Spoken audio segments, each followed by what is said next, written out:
kandhani. Yen ning warung atok banter, atok galak terus kepiye? Yen udan deres kaya ngono, dik suarane seng iki gemblondang kaya ngono kok. Yen dijeluki nomor 1, 2, 3, 4, doran ngrungokke do jagongan dhewe ora atok banter terus piye tekoni, Tak tekoni piye? Teko sana kok. Monggo kaya ngono. Ajenge cangkeme bakule banter galak, lagi ngerti yen cangkeme bakule galak banter. Kok mongko lek kaya nika-nika wae. Mulane dina pas nyekel kertu ku dipayah udan deres didepke lho. Didepke ngono. Ajenge ora do anu jagongan dhewe-dhewe. Wong iki sasak anu kuwi. Aja udan deres kaya ngono kok. Ora tok banter-banter atok bengok-bengok. Arepe piye? Engko aku menang darane bisu kok le. Nek diceluk nanu sak dara krungu ya. Iya, diceluk 1 2 abang, diceluk abang. Weh do semarung do abot jagongan kok. Ora tok banter-banter piye meneh. Sampeyan aku piye ngalek sapa ngalek mbokku? Heeh.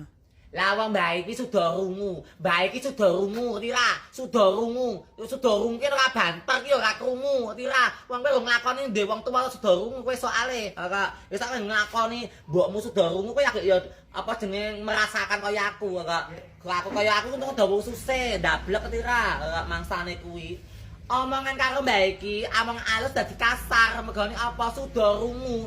Ngomong A nanggepe C, ngerti ra? Wong kaya ngono, kowe ora tau nglakoni wong tuamu anu, apa sudah rungu soal sayang kok. Wis sak nglakoni ngopeni wong tuwa sudah rungu ya kowe lagi kapok, ngerti ra? Mung emosi darahmu tinggi, ngerti ra? Ah untung wae mak iku darah tinggi, slow, ngerti ra?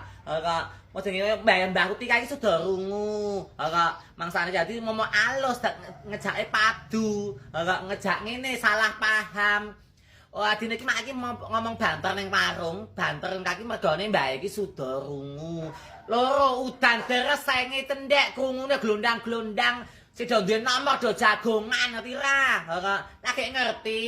Nyetir kabeh iki wong iki beda wong, beda